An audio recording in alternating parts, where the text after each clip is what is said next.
Kan mriki mau Eh, ucapin bisa.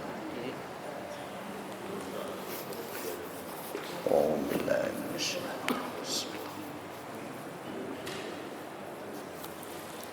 Assalamualaikum warahmatullahi wabarakatuh.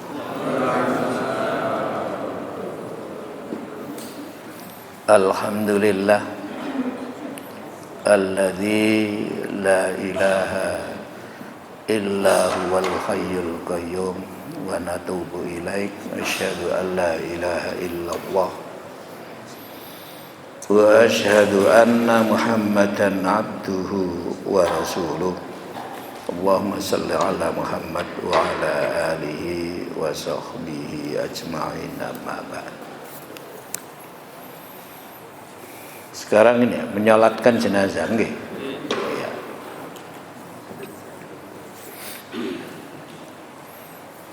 Satu, hukumnya telah disepakati oleh imam ahli fikih bahwa menyolatkan mayat itu hukumnya fardu kifayah. Di Quran itu hadis itu tidak ada istilah hukum, itu tidak ada. Itu istilahnya para ulama fikih. Nih, kalau di Quran itu isinya ya perintah. Di hadis itu isinya perintah atau larangan. Kemudian perintah itu dipahami menunjukkan perintah yang hukumnya wajib atau fardu. Tuh. Sangat jarang istilah wajib, istilah haram di dalam petunjuk nas Al-Quran.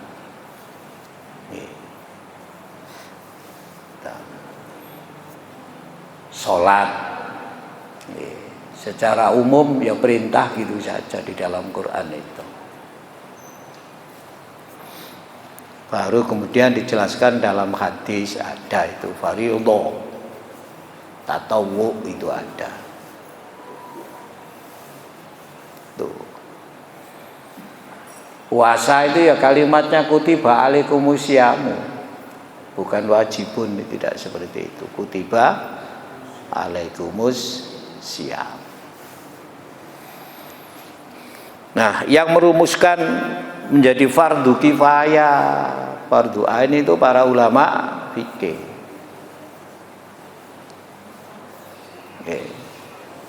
Bahkan di beberapa kitab usul fikih, fardu dan wajib itu sering dibedakan. Termasuk makruh itu juga sering dibedakan, ada makruh tanzih misalnya seperti itu. Secara umum hukum itu ya 5 itu. Makanya ada perintah, tapi menurut para ulama fikih hukumnya itu tidak termasuk kategori wajib, tidak juga termasuk kategori sunnah, tapi apa? Mubah. Perintah apa? Contoh di dalam usul fikih itu ada hadis yang memerintahkan untuk berziarah kubur. Itu. Ya, fazuruha itu perintah. Hadisnya itu berbentuk perintah. Maka berziarahlah kamu. Tapi para ulama fikih menetapkan hukumnya itu bukan wajib, juga bukan sunnah, tapi mubah. Kenapa? Karena sebelum perintah itu ada larangan. Tuh, ngoten lho nggih. Niku ulama fikih yang menetapkan seperti itu. Bagaimana larangannya? Kuntu nahaitukum al ziyaratil kubur. Dulu kamu tak larang berziarah kubur. Sekarang fazuruha, berziarahlah. menurut para ulama fikih, kalau ada perintah ya disampaikan ya sesudah itu atau sebelum perintah itu ada larangan, maka tidak menunjukkan wajib dan sunnah, tapi menunjukkan mubah. Wingi kontak larang, saiki oleh, ngoten lho sampean. Bahasanya itu begitu. Nah, itu yang merumuskan siapa? Ya ulama fikih. Oh, jadi tidak semua perintah itu hukumnya apa? Wajib. Nah, gitu-gitu itu ya ulama fikih, gitu-gitu itu. Pun termasuk ya hukum di dalam penyelenggaraan jenazah ini. Berdasarkan perintah dari Rasulullah. Ya, ada beberapa itu perintahnya itu. Dan perhatian kaum muslimin dalam menepatinya, dan itu terus-menerus dilakukan itu oleh para sahabat juga. Salah satu contoh ini hadis di bawah ini diriwayatkan oleh Bukhari dan Muslim dari Abu Hurairah.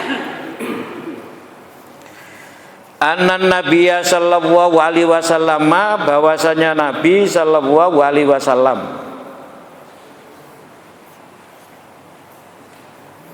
karena adalah yukta didatangkan birrajuli dengan seorang al mutawaffa yang telah mati. Ono wong mati ngono nggih. Orang mati itu sampai kepada Nabi. Alaihi, atas orang yang mati itu adainu, hutang. Ono wong mati duwe hutang. Nggih. Saiki yo akeh saiki. Sale zaman utangan kok. Fayas'alu, lalu Nabi bertanya kepada sahabat, hal taroka, apakah dia meninggalkan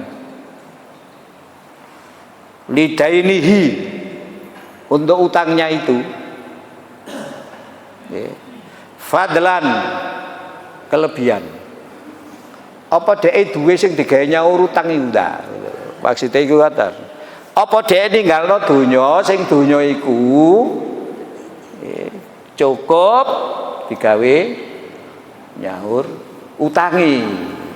Itu maksudnya ini ngoten. Memang utang ini kan jadi problem Pak, di dalam fikih itu. Kemarin sudah kita sampaikan, orang berhutang itu dikatakan apa? Miskin. Ya apa ngitungnya? Wong utang duwe pabrik kok miskin. Wong utang duwe karyawane 5.000 kok miskin ya apa? Tapi begitu bahasan fikih, karena fikih klasik. Klasik niku napa sih, Pak? Klasik niku napa sih? Nah, jadi sejarah peradaban Islam itu menurut para ulama itu dibagi 3 periode. Ada periode klasik, ada periode pertengahan, ada periode modern. Nah itu. Nah kitab-kitab yang ditulis termasuk hadis Bukhari Muslim itu masuk kategori periode klasik. Karena periode klasik itu masanya mulai kelahiran Nabi sampai jatuhnya Baghdad. Baghdad itu ibu kota kekhalifahan Bani Abbasiyah, ya Irak itu. Jatuhnya ke tentara Tartar di bawah pimpinan Holakokan. Nah itu oleh para ahli sejarah Islam disebut dengan masa klasik. Itu isinya ada 2, ada kemajuan dan ada disintegrasi. Itu. Ini sejarah, bicara sejarah apa? Peradaban. Karena sejarah itu ada sejarah politik Islam, ada sejarah peradaban Islam. Zaman klasik itu zaman kemajuan, pol-polan majune. Zaman Imam Syafi'i lho, ngarang kitab fikih lho, durung ono apa-apa lho sampean. Iso ngarang kitab fikih. Jumlahe lho, jilite lho sak Quran ngono iku akeh 9. Kapan nulise iku? Lah saiki lho sembarang dingaone lho gak sempet awak dhewe. Kapan nulise ya Allah. Sahabat lho Bukhari lho sakmono gede iki kitabe lho kapan oleh ndelok ngumpul hadis lho kapan. Ya awak dhewe ngapal hadis bendina diapal sik lali wae. Zaman itu puncak betul itu sampean itu. Kalau tidak ada peninggalan mereka kita itu nggak ngerti agama itu kayak apa sesungguhnya itu. Oh kalau buku deh. Apa cari-cari dah. Iso campur-campur. Di Ibnu Katsir sampean ngarang buku sakmono lho. Piye apa sampean nulis? Wah Bazuaili itu pernah ke Yai Ed dulu itu. Yang nulis banyak buku termasuk Al-Fiqhu wa Aidillatu itu. Sing sangang jilid. Kelebihan itu kono Pak Hudi, pula nek kene gak ono pintu kono Mekah. Dipaketno Pak Hudi. Iki lho wong cilik ora sampean iki. Nek nonton wong gak dayani sampean ngene. Lho, kayak gini ya Syekh. Cilik gak gede gua gak. Cilik wong iki. Wong Arab tapi tergolong sing gak besar, tinggi besar mboten. Kapan ngarangi ngono lho, kapan? Iso ngarang sakmono kae bukune. Nggih niku 10 jilid barek kamu sini lho sampean. Loh, oh boleh garang kata niku piye? Itu zaman abad pertengahan itu dimulai jatuhnya Baghdad itu 1258 Masehi sampai dengan 1800 Masehi. Itu abad pertengahan. Itu abad kemunduran. Dunia Islam banyak dijajah. Banyak dijajah. Jadi dunia Islam yang tadi menguasai dunia itu malah dikuasai oleh yang lain. Meskipun begitu masih muncul ada 3 kerajaan besar mulai tahun 1500 Masehi sampai 1800 itu. Kerajaan besar itu yang pertama kerajaan Safawi, tapi tidak begitu kemudian nampak peninggalannya karena kerajaan itu berdiri di bekas kerajaan besar Iran, kerajaan Safawi. Yang kelihatan peninggalannya sampai sekarang itu yang kedua kerajaan Mughal. Kerajaan Mughal itu yang sekarang menjadi negara Pakistan dan Bangladesh. Ada salah satu provinsi yang belum bisa bergabung sampai sekarang, namanya Kashmir itu. Itu dulu kerajaan Mughal. Besar negara Pakistan, Bangladesh. Itu yang kemudian masih mempertahankan kemajuan Islam. Lalu ada kerajaan Utsmaniyah yang kemudian menjadi negara Turki sekarang itu. Dan Romawi itu bisa dikuasai saat Turki Utsmani berkuasa. Sehingga kota Konstantinopel ditaklukkan. Habis kerajaan Romawi Timur itu.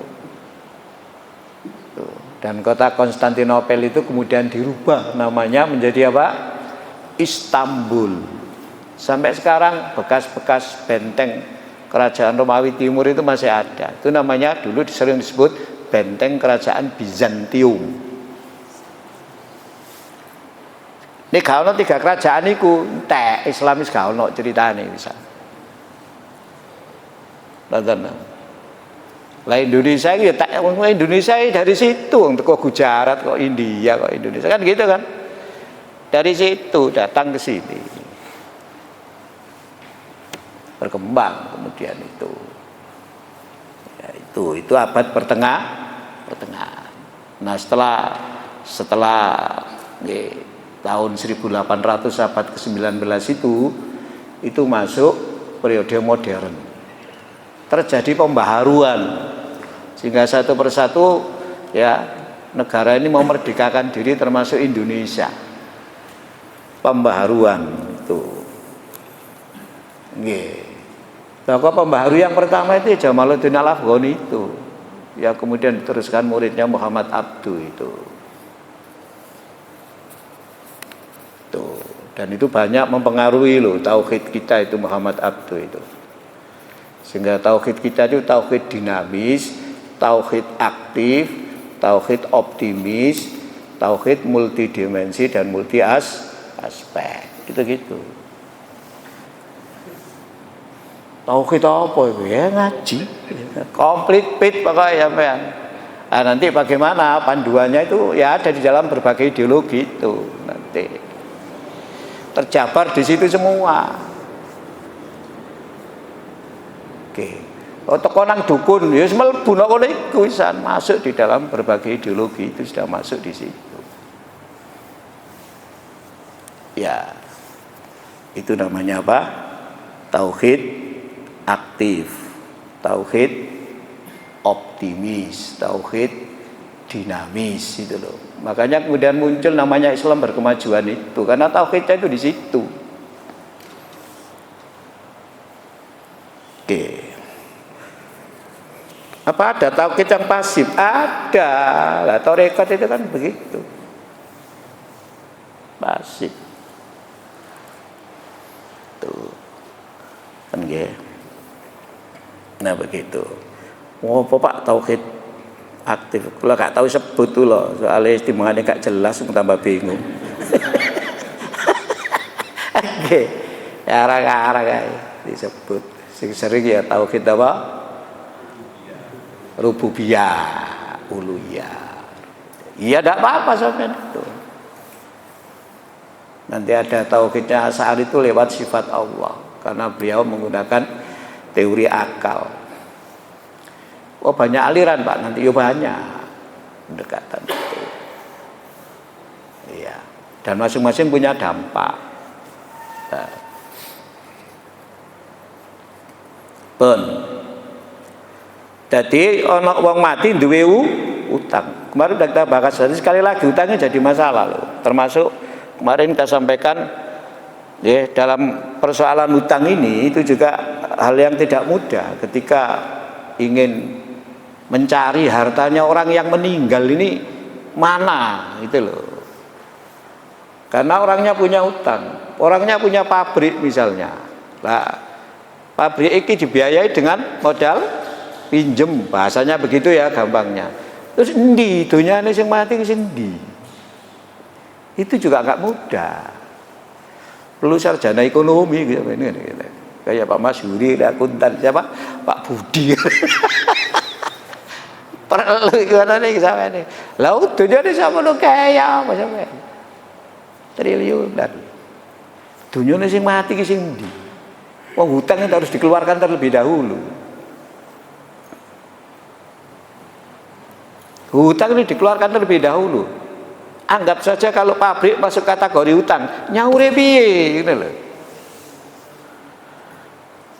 Oh iya. Maka sampai bicara riba itu bicara sampai yang seperti begini. Karena riba itu dulu, dalam konteks sekarang hutang harus berkembang kayak seperti begini. Bicara orang yang punya utang dianggap miskin itu bicara konteks sekarang, tidak bicara dulu gitu. Karena ini persoalan sosial. Tapi tetap berlandaskan tauhid, ya pasti toh. Udah sampai ini. Iya. Begitu landasan hidup apa.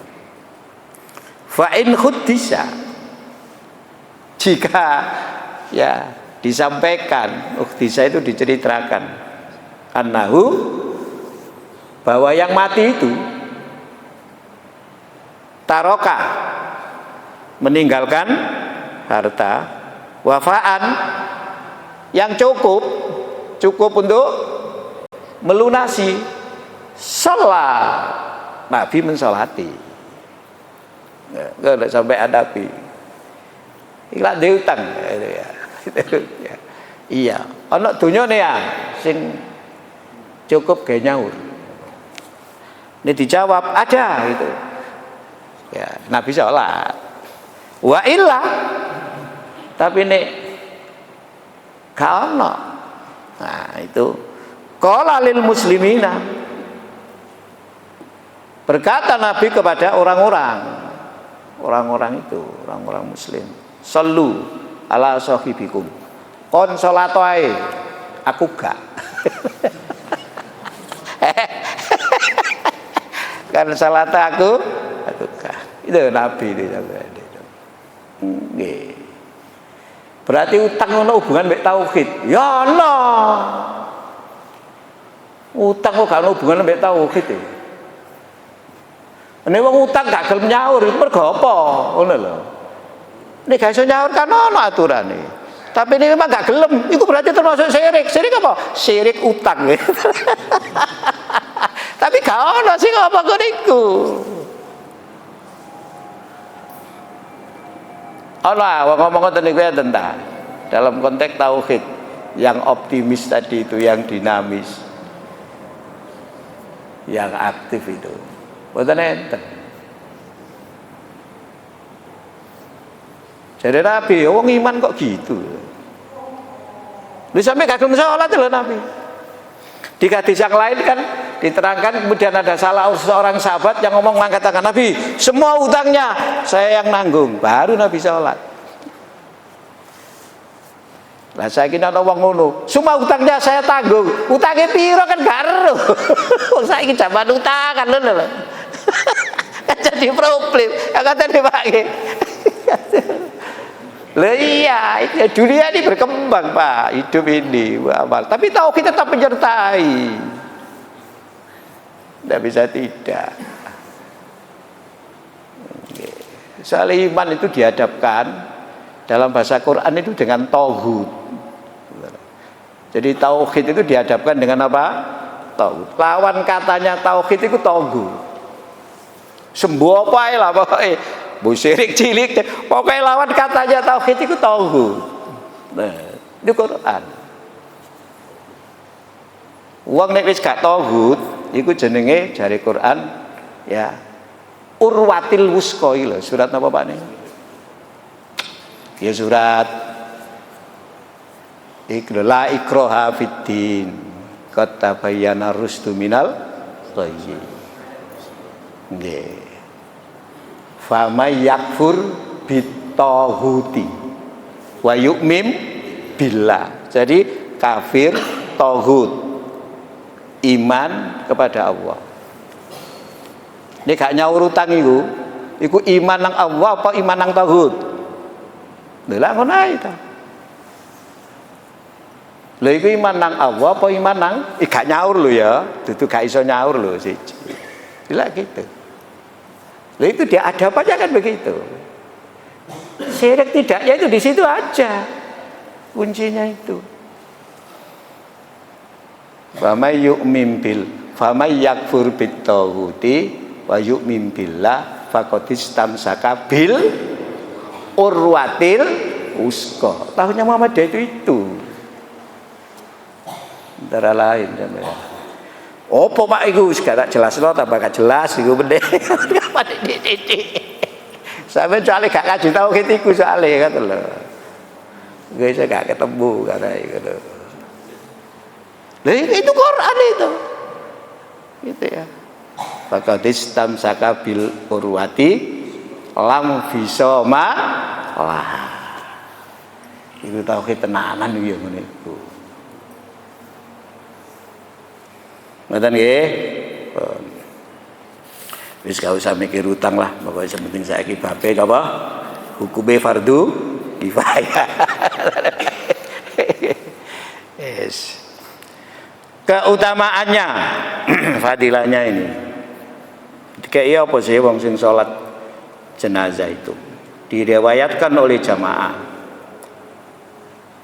dari Abu Hurairah bahwa Nabi Shallallahu Alaihi Wasallam bersabda, "Man tabi'a zatan, sapa sing ngikuti ku ya mengiringi, peterno, mengikuti jenazah, wa shalla 'alaiha, dan ikut mensolati atas jenazah." Atas apa? Jenazah. Falahu qiratum, itu. Maka baginya adalah sebesar 1 qirot. Qirot itu ukuran. Sak piro sekarang sembuh ukuran wis gak ono qirot. Qirot, mut, sok iki wis gak ono. Ojo maneh ngono sak gantang wis gak ono saiki. Biyen lak ukuran apa? Gantang. Saiki ukuran kilogram mek liter sing ngeten. Nggih, biyen beras lah sak gantang lho, Pak. Boleh ngukuri kalian apa? Bathok. Lah saiki bathoke golekno endi wong klopo jarang iki. Lah klopo ana ukurane sabene kuwi niku. Bathok iki gak anger klopo ya. Nggih, niku. Wa man tabi'aha, dan barang siapa yang mengiringinya hatta yufrogha minha, sehingga selesai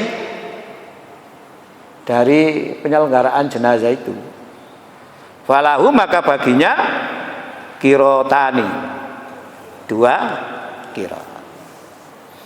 Sapa sing salat nggih, wis pokoke sapa sing teko nang nggone takziah terus salat iku 1 kirot. Sapa sing sampai mari kubur iku 2 kirot. Ngoten lho.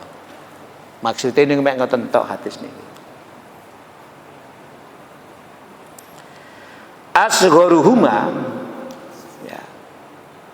Sekecil-kecil keduanya itu mislu Uhudin. Seperti gunung Uhud. Atau ahaduhuma, salah satu di antara keduanya itu mislu Uhudin, ya, kayak gunung Uhud. Nah itu gunung Uhud itu mbuh piro panjangnya 9 kilo nih gak salah itu. Gunung Uhud itu. Nggih. Sebab gunung Uhud itu gunung sing meneh ana nang gone surga. Kayak Ashabul Kahfi ku duwe apa? Anjing. Ku anjing iku melok iku. Anjing apa? Melok. Sing angel gede ku lho, sing melok utang iki sing angel. Nggih. Anjing iki melok niku ngene. Iya. Tuh. Nah. Jadi memang bicara muamalah itu sudah sangat berkembang betul sekarang itu. Iya. Pon. Dadi ngono kesimpulane, nek sampai salat tok 1 kirot. Nek sampai mari 2 kirot. Nggih. Ten. Sampean wis berkirot-kirot sampean, wong duwe tim. Mulai dari awal panjenengan itu. Itu keutamaan hadis yang pertama. Diriwayatkan pula oleh Muslim dari Khabbab radhiyallahu an bahwa ia menanyakan kepada Abdullah bin Umar. Abdullah bin Umar itu ya lalu disebut dengan Ibnu Umar itu. Apakah Ibnu Umar ini pernah mendengar apa kata Abu Hurairah yaitu bahwa ia telah mendengar Rasulullah Shallallahu Alaihi Wasallam bersabda, man kharaja, sapa sing metu, ma'a janazatim,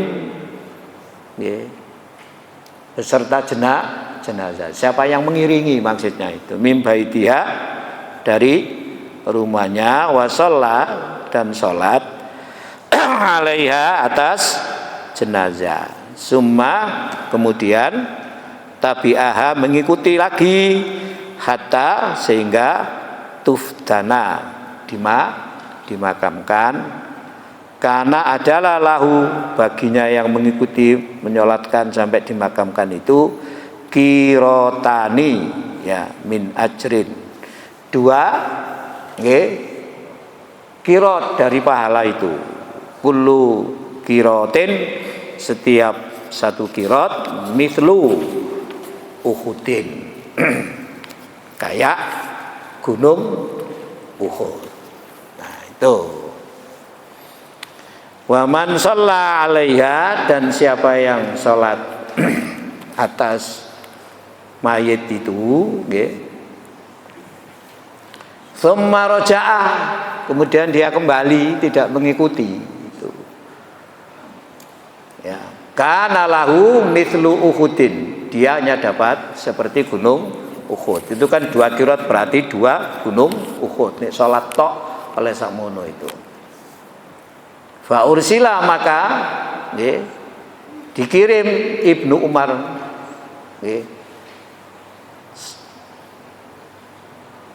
fa ursila, maka mengirim Ibnu Umar anhuma, dari keduanya itu Khobbaban, dari Khobbab tadi itu ila Aisyah. Jadi hadis tentang 2 kirot, soal menyolatkan dan memakamkan jenazah itu, ya, itu yang diriwayatkan dari sahabat siapa?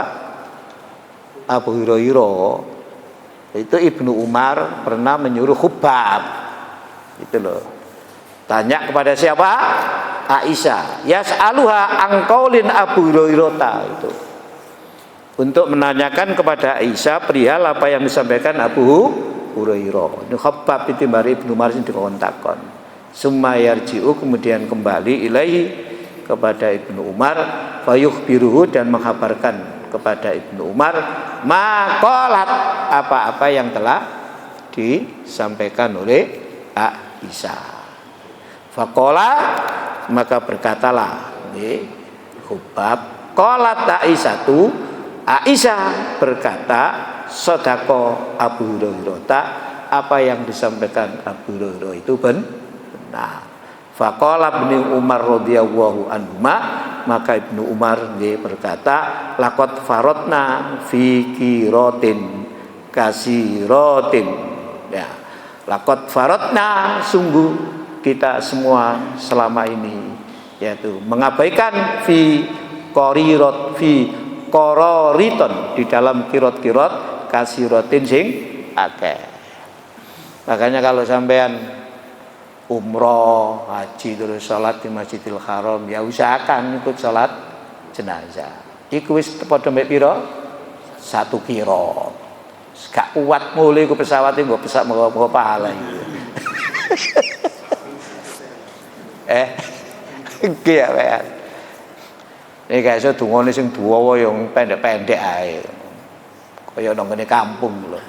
Nek kampung nek sholat jenazah iku dungane pendek-pendek. Sing dawa iku mari ni salat, boleh katik tahlilan ngene. Nggih ta? Sing suwe malah iku ning kampung. Jadi dungane sing pendek. Boleh apa? Ya sing hafal sing iku. Mangke di belakang ada loh, banyak doanya loh di belakang itu nanti. Dan ada pas salat nanti ini itu. Kalau memandikan, kafani tapi tidak ikut menyolatkan, pahalanya berapa? Enggak disebut wong sing salat kok. Lho iki lak bab salat ta.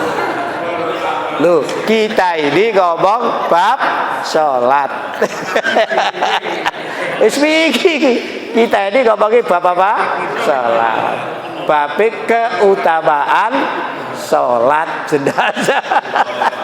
Wis wingi oleh pahala. Lho, wah apa apik lah pasti oleh pahala. Wong mengsem oleh pahala. Iya. Loh, Bapak menyolatkan kok takut memandikan. Apaan? Wis mari.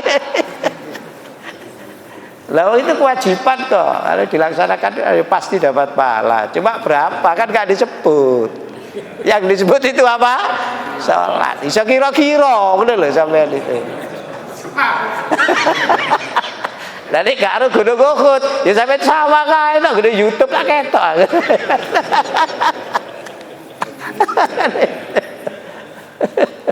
Oke, mulai Pak Bagus kan bolak-balik kayak nyolati. Iya, dikandang. Oke, kalau dapat pahala tidak, ya pasti waktu itu loh, termasuk wajib apa? Kifayah. Ada risiko dosa kok itu. Oke. Syarat. Syarat itu apa sih? Menang lali. Syarat itu apa?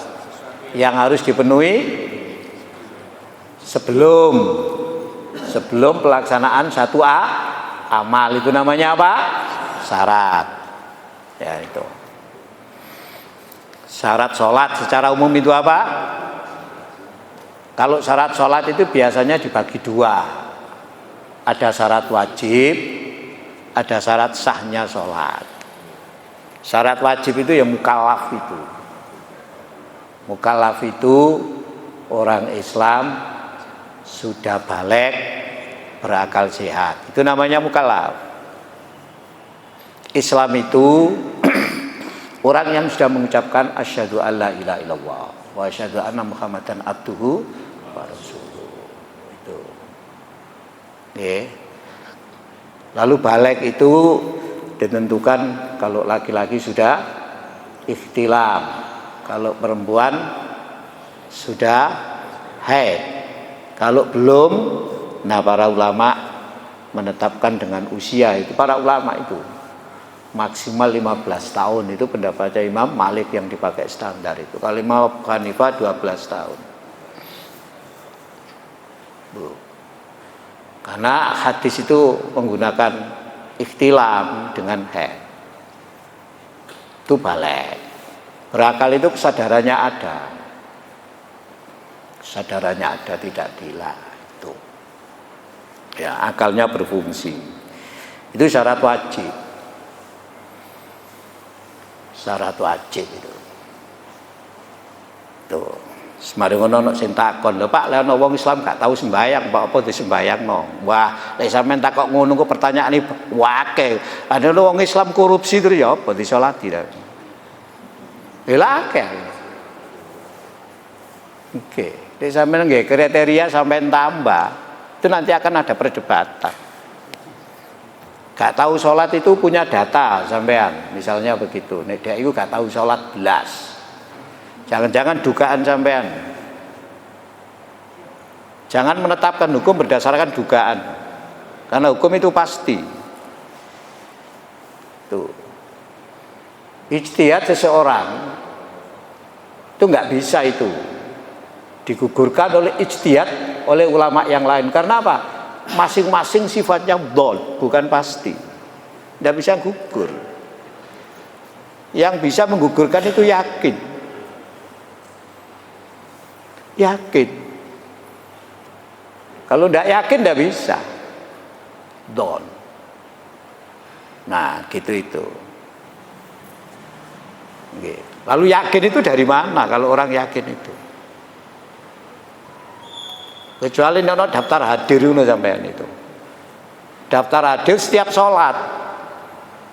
Muncul pertanyaan, bagaimana kalau orang ini pernah sholat sekali, apa sholat Jumat? 1 tahun pisan sholat Jumat, ditambah mana ping pindho apa sholat Idul Fitri dan Idul Adha, disolati gak ketemu sampai hukume iku. Ya apa golek wong iki lho gak sholat iku piye? Itu lho persoalannya kan di situ.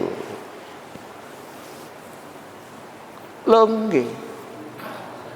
Sementara dalam perang.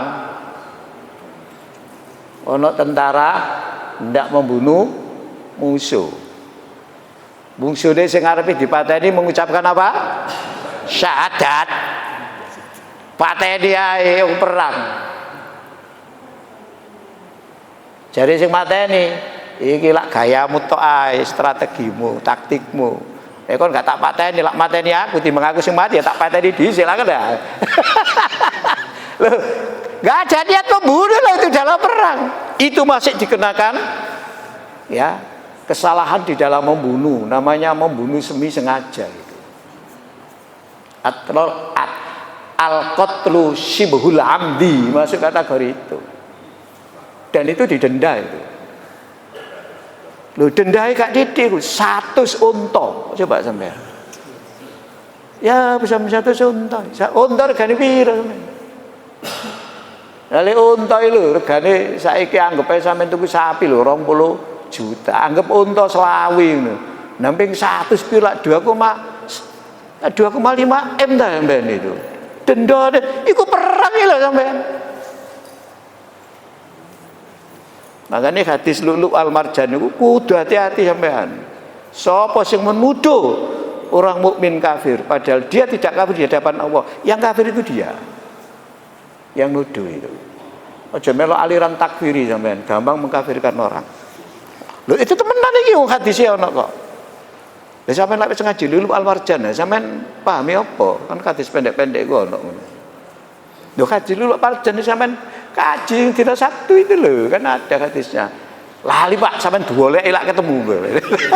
Bab iman iki lak ketemu sampean dulu. Bab iman iki. Sapa sing ngarani wong iku kafir padahal di hadapan Allah dia tidak kafir, maka kafir kembali kepada dirinya. Apa sampean? Gak berat ta ngono. Itu yang ngomong itu hadis Nabi, itu yang ngomong itu. Nek kon kadek ngomong kafir padahal gak kafir, sing kafir kon dhewe. Iku Nabi yang ngomong itu. Sing ngomong bukan kita. Yang bilang itu siapa? Nabi. Itu. Lho ngene kalau mau sampean tauhid multi aspek ya ngene iku mau sampean ngene iku tauhid multi aspek iku. Tuh. Jelas ya? Ya didik-didik lah gak apa-apa tauhid multi aspek tiba kita gak kabeh. Sholat jenazah termasuk dalam ibadah sholat, maka syaratnya padanya syarat-syarat yang telah diwajibkan pada sholat-sholat fardu lainnya. Terutama syarat sahnya sholat. Pertama apa? Suci dari hadas dan najis. Dua apa? Menutup aurat itu misalnya. Tiga apa? Menghadap kiblat. Itu antara lain itu ya. Nah ini ada ini sudah menghadap menutup aurat. Diriwayatkan dari Nafi oleh Malik bahwa Abdullah bin Umar radhiyallahu anhu mengatakan tidak boleh seseorang menyolatkan jenazah kecuali dalam keadaan suci. Hanya terdapat perbedaan di antaranya ya, dengan sholat-sholat fardu yang lain mengenai waktu. Nah, ini waktu. Kalau sholat fardu itu ada waktunya. Sholat sunat itu juga ada waktunya. Kalau tidak ada waktunya, artinya waktunya bebas, itu sering diistilahkan dengan sholat sunat mutlak. Ngerti lagi? Sering diistilahkan dengan apa? Sholat sunat mutlak. Nah itu sholat sunat mutlak. Sering diistilahkan dengan seperti itu.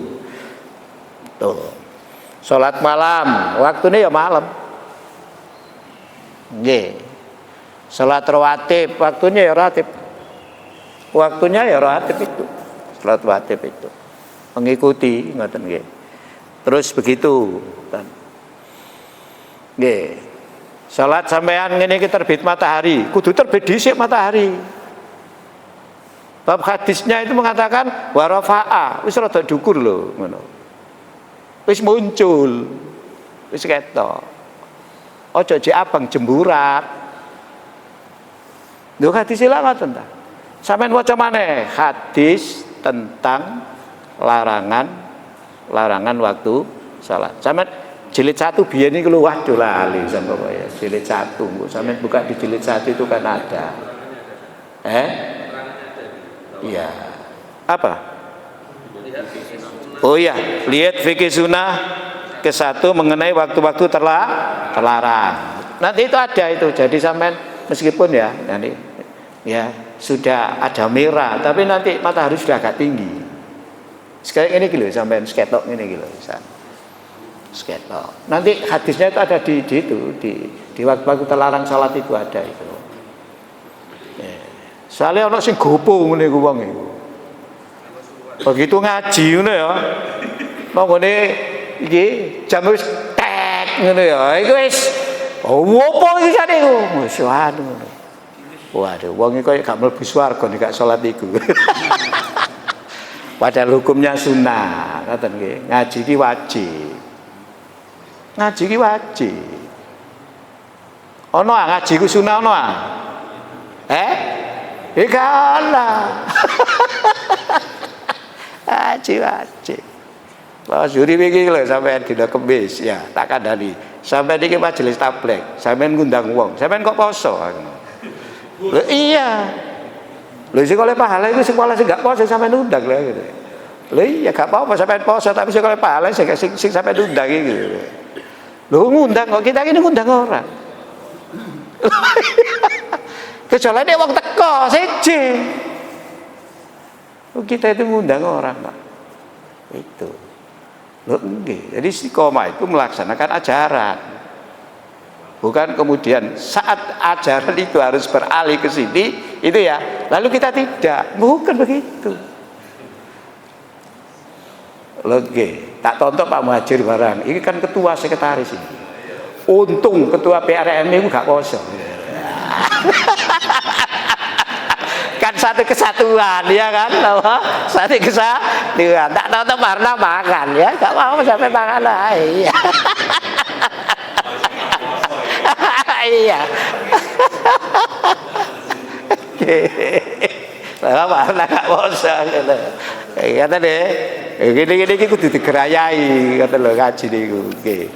Oleh niku enten hadise, coba penerapannya itu kayak apa itu loh. Gitu. Penerapannya kaya apa ngoten iki. Tapi nek hadis enten ngoten niku. Nggih. Iki lho hadis ana wong dikokon teko nang omah dadak sing wonge wis teko ya disuguhi mangan macam-macam dadak sing tuan rumahe poso. Jare lho aku ya gak mangan nek awakmu poso jare. Tadi ki apa sih ngundang makan kok poso. Kata, kata dia wis. Gak usah diterusno, wis mari.